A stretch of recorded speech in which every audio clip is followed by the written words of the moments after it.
Bom dia, meninos. Na nossa última aula, nós trabalhamos com números naturais e representação geométrica, ok? Então, na primeira aula, eu deixei para vocês as atividades 5, 6 e 7. Na segunda aula, nós trabalhamos números inteiros, ok? E eu deixei para vocês as atividades do 8 ao 12, que eram atividades simples, que dava tempo de fazer nos 50 minutos. Então, antes da gente passar para o conteúdo de hoje, que é números racionais, vamos corrigir essas atividades que ficaram da aula passada. Então, atividade 8. Classifique com V se verdadeiras e F se falsas as afirmativas a seguir. Primeiro, todo número natural é um número inteiro positivo. Essa afirmação é falsa. Por quê? Porque o número natural, os números naturais, ele começa do zero. Ó, 0, 1, 2, 3, não é isso? E o zero é um número neutro, ele não tem sinal, ele não é nem positivo nem negativo. Então, falou, todo número natural é um número inteiro positivo. Falso. Por quê? Porque o zero é um número neutro, ele não tem sinal. Segunda afirmativa. Todo número inteiro negativo possui um simétrico em relação à origem que é natural. Sim. Na reta, lembra que nós fizemos? Ó. Então, falou o quê? Todo número inteiro negativo possui um simétrico que é natural. Verdade, porque o simétrico de um número negativo é um número positivo. Então, o simétrico de todo número natural vai ser um número, de todo número negativo vai ser um número positivo. E o conjunto dos números naturais é o 0, 1, 2, 3, 4, 5. Então, é verdadeiro. A terceira. Falou isso aqui, ó. Menos, mais 3, fecha colchete. É um número natural. Nós temos que resolver. Lembra lá o ano passado? Sinal de menos antes de parênteses e colchete, que a gente faz? O oposto. Então, aqui vai ficar o oposto de mais 3, menos 3. O oposto de menos 3, mais 3. Então, perguntou, o resultado é um número natural. Verdadeiro, porque o conjunto dos números naturais é um número positivo. Próximo, deu. O módulo de menos 10 mais 5 vezes o módulo de menos 6 é um número inteiro negativo. Então, nós temos que resolver.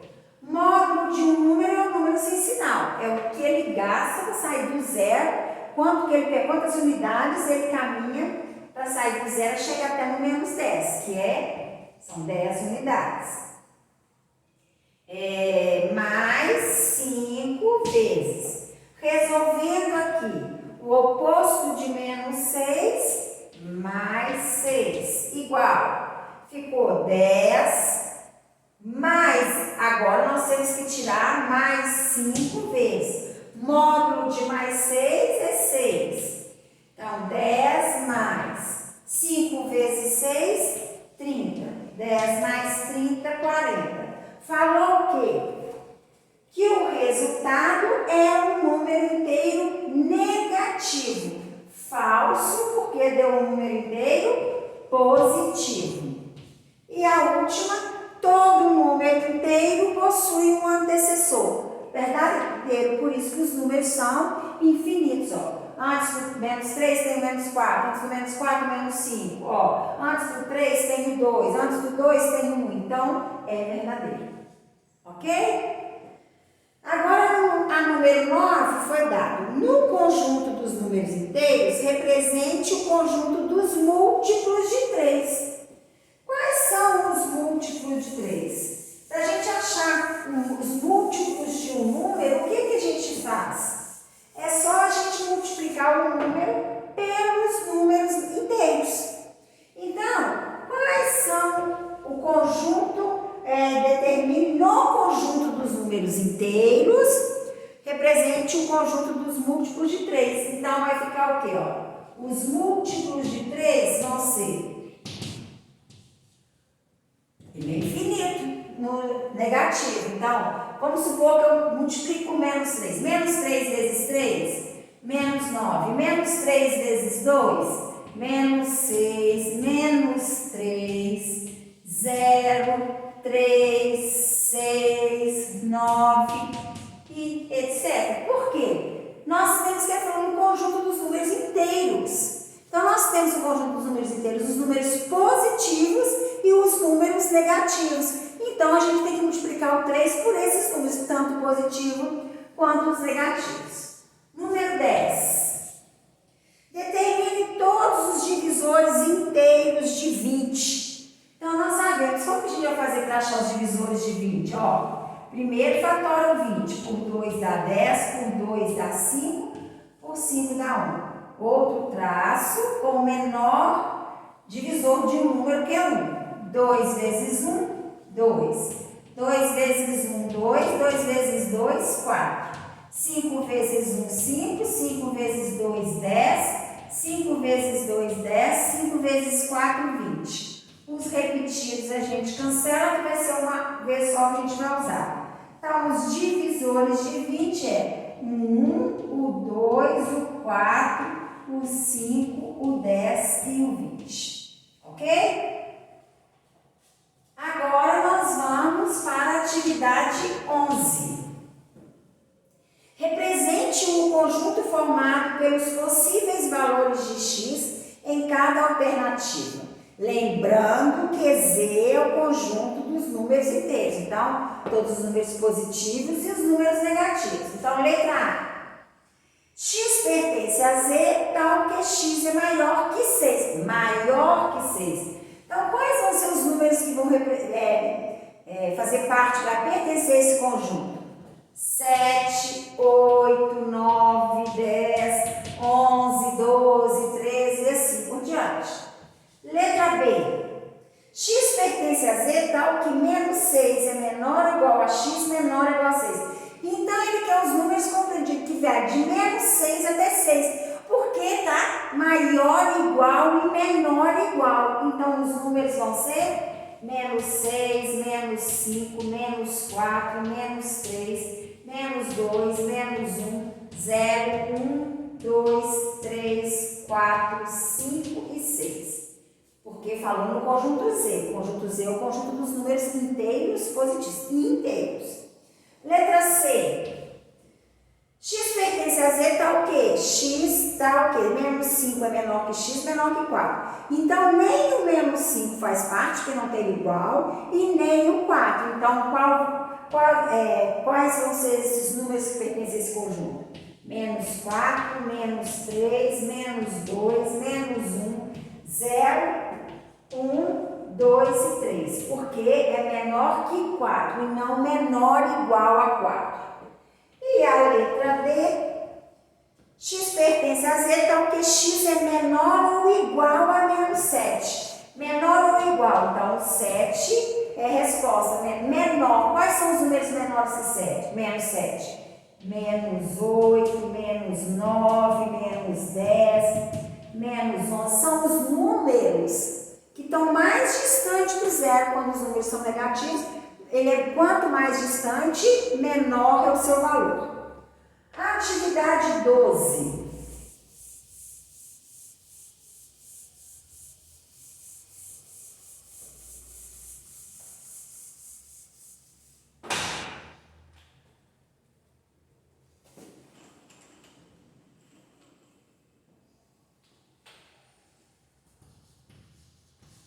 Atividade 12. Coloque os seguintes números inteiros em ordem crescente na reta numérica. Então, ele foi dado uma reta numérica e pediu para nós outros. Foi dado o 0 como referência e pediu para a gente localizar esses números que estão em amarelo aqui. O menos 8. Então, ó, menos 1, menos 2, menos 3, menos 4, menos 5, menos 6, menos 7, menos 8. Depois, o 5. 1, 2, 3, 4, 5. É positivo, está à direita do 0. Menos 1, ó. Número negativo à esquerda do 0. Menos 10, ó. Menos 10 está à esquerda do 0. Então, eu tenho menos 8, menos 9, menos 10. 9 positivo, 5. 6, 7, 8, 9 positivo. Menos 9 positivo, tá? Que eu vou colocar aqui embaixo para não ficar embolado. Menos 2, ó. E o último, 11. 10, 11. 11 positivo, ok? A número 13. Foi dado. Considerando a reta numérica dada, responda. A. Qual é a abscissa do ponto P? A abscissa é o valor numérico. Então, a abscissa do ponto P é menos 2. Letra B. Qual é a imagem geométrica do número menos 4? A imagem geométrica é a letra. Então, menos 4 é M.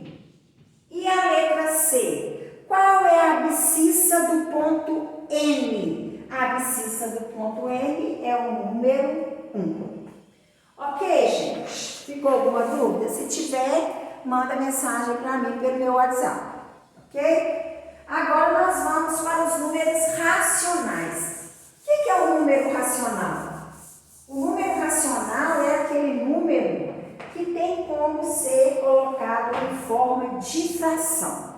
Todo número que tem como ser colocado em forma de fração, ele é um número racional. Por exemplo, o 2 é um número racional. Que eu posso falar 4 meios, 4 meios é 2, 4 dividido por 2. 6 terços é 2. Eu posso ver um número 0,5. Ele tem como ser transformado em fração, que é 5 décimos, que é meio. Então, tem como colocar em fração. Então, todo número que a gente consegue colocar em forma de fração, ele é um número racional. Então, nós temos dados dois números inteiros A e B com B diferente de zero. B diferente de zero por quê? Porque o denominador de uma fração nunca pode ser zero. Dizemos que o número escrito na forma A sobre B é um número racional, ou seja, todo número que pode ser representado por uma fração de números inteiros irracional. A palavra racional tem origem no termo razão, pois A sobre B equivale à razão entre A e B. Razão significa divisão. A razão entre A e B é o quociente entre eles. A partir da letra inicial da palavra quociente, representamos o conjunto dos números racionais pela letra Q. Então, o conjunto dos números racionais ele é representado pela letra Q porque indica uma fração. E o resultado de uma fração, a divisão entre numerador e denominador, é chamado de quociente, que é o resultado. Então, o conjunto Q ele é igual a x tal que x, a condição, pode ser reduzido à forma A sobre B, com A e B pertencente ao conjunto Z e B diferente de zero. Por quê? Porque o B numa fração, que eu falei para vocês, numa fração, o denominador da fração nunca pode ser zero. O numerador e o denominador pertencem ao conjunto Z, porque pode ser fração positiva e fração negativa, e o B tem que ser diferente de zero. Então, para todo número racional positivo, existe o seu simétrico em relação à origem ou correspondente negativo. Por exemplo, agora nós estamos aumentando a nossa reta. Então, se aqui é zero, aqui é meio, menos meio, o menos meio tem um simétrico dele positivo. É a mesma coisa dos números inteiros. Todo número tem o seu oposto ou simétrico. É o número que está à mesma distância do zero, se um é positivo, o simétrico dele é negativo. Se ele é negativo, o simétrico é positivo. Para verificar, basta fazer uma analogia com o modo de determinar os números negativos, visto anteriormente, que eu falei para vocês. Várias são as observações que podemos fazer sobre as frações. Uma fração é dita irredutível quando A e B inteiros são primos entre si. Quer dizer, quando o máximo divisor comum entre eles é 1. Então, eu sei que uma fração ela está na forma simplificada quando não existe um número diferente de 1 que dá para dividir o numerador e o denominador ao mesmo tempo. Igual aqui, o 3 e o 2 só dá para dividir por 1. Então, se é divisível por 1, só por 1, então esta fração está na forma irredutível. Exemplos de frações irredutíveis. 1/3, 4/9, porque o 4/9, apesar de ter números diferentes de 1 que dá para dividir, mas não é o mesmo para o 4 e para o 9. Menos 11/21 e menos 100/3. Uma fração de numerador e denominador inteiros, cujo numerador é múltiplo do denominador, representa um número inteiro. Foi aquilo que eu falei para vocês. Aqui, ó. Se eu tenho menos 6/3, isso aqui representa um número inteiro, ó, menos 2, porque 6 dividido por 3 é 2.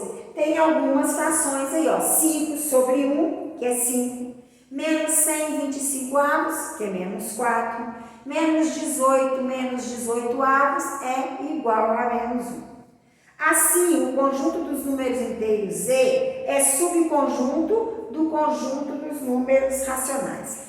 Vocês lembram na última aula que eu coloquei um esquema aqui no canto? Assim, ó. Que o conjunto N é o menor conjunto, são os números inteiros positivos. Aí montaram o conjunto Z, que eles aumentaram os números negativos do conjunto Z. Então, o que aconteceu? O Z passou a ser um conjunto formado por todos os números naturais, mais os números negativos. Não foi isso? Então, agora, formaram um conjunto Q. O que é o conjunto Q? O conjunto Q é a união do conjunto Z mais as frações, mais as dízimas periódicas, mais os decimais exatos, que são todos os números que têm como ser transformados em fração. Então, ó, N está contido no conjunto Z, que está contido no conjunto Q. Então, o conjunto N e o conjunto Z está dentro do conjunto Q também, porque o conjunto Q é um conjunto maior. Então, ele pegou todos os números do conjunto Z e colocou mais outros números que formou o conjunto Q. Representação decimal de um número racional. Então, agora nós vamos representar um número decimal, de representação decimal de um número racional. Nós vamos transformar esse número racional em um número decimal. Como nós vamos fazer isso? Podemos determinar a forma decimal de um número racional, A sobre B com B diferente de zero, dividindo o numerador pelo denominador. Por exemplo, eu tenho 3/4. Se eu quero transformar esse número num número decimal, o que eu faço?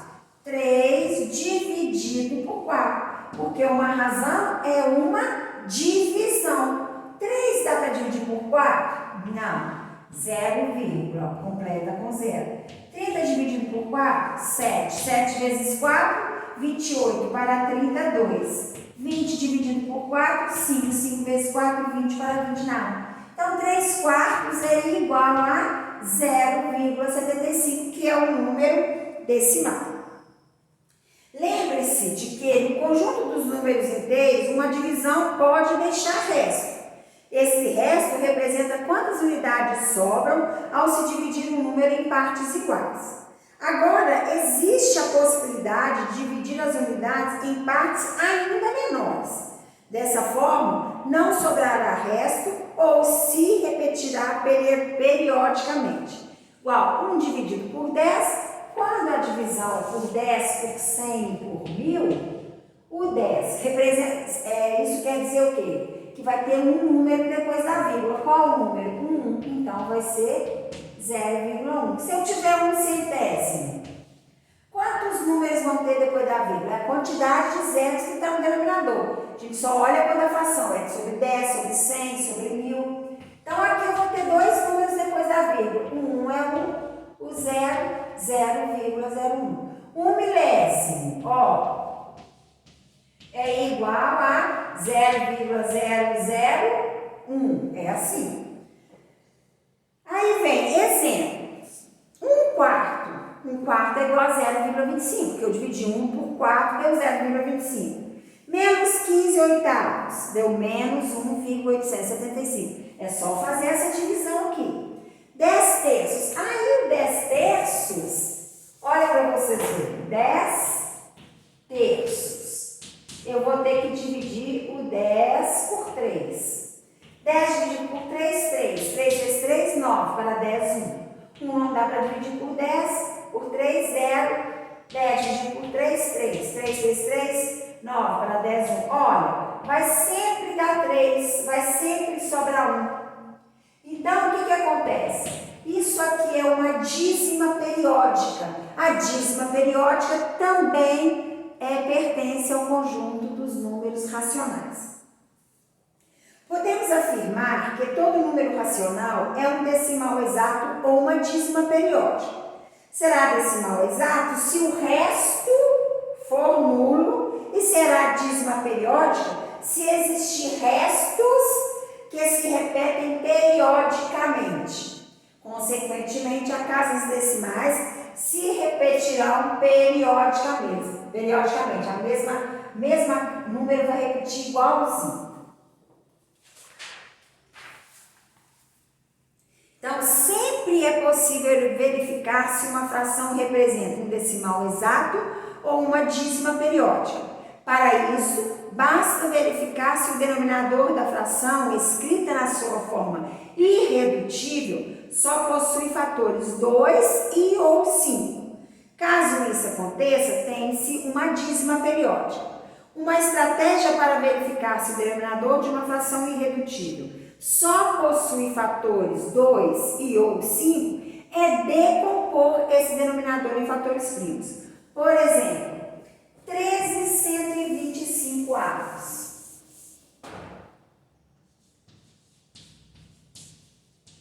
Se você fatorar o 125, dá por 5, 25 por 5, 5 por 5, 1. Fatorei o número em fatores primos. Os fatores são só o número 5. Então, é um número decimal exato, pois 125 é igual a 5 ao cubo. E 5 ao cubo, ele só tem fator 5. Então, para ele ser decimal exato, ele tem que ter fator 2, só 2, ou só 5, ou com a fatoração ter fatores 2 e 5. Se tiver o 3, ele é uma dízima periódica. Por exemplo, o 150, ó, 51, 150 avos. Então, você vai lá e fatora o 150. Por 2,75, por 3,25, por 5, 5, por 5, 1. O 125, o 150 Fatorado é 2 vezes 3 vezes 5 ao quadrado. Há o 3 aqui. Então, é um número decimal exato, pois 50... Ah, tá. Não, minto aqui, gente. Para você ver isso, você tem que primeiro, a fração tem que estar na forma irredutível. Então, aqui, ó, 51 dá para dividir por 3 e 50 dá para dividir por 3. 51 dividido por 3 vai dar 17. 150 dividido por 3 vai dar 50. Aí agora eu venho e vou fatorar os 50. Por 2, 25, por 5, 5, por 5, 1. A fatoração de 50 é o quê? 2 vezes 5 ao quadrado. Só tem fator 2 e 5, então é decimal exato. Aqui também é decimal exato. E o último, 13,75 avos. Não tem como simplificar, já está na forma irredutível, porque o 13 é um número primo e não tem como dividir por 75. Então, a gente vai lá e fatora o 75. Dá por 3, 25 por 5, 5 por 5, 1. Então, 75 fatorado é 3 vezes 5 ao quadrado.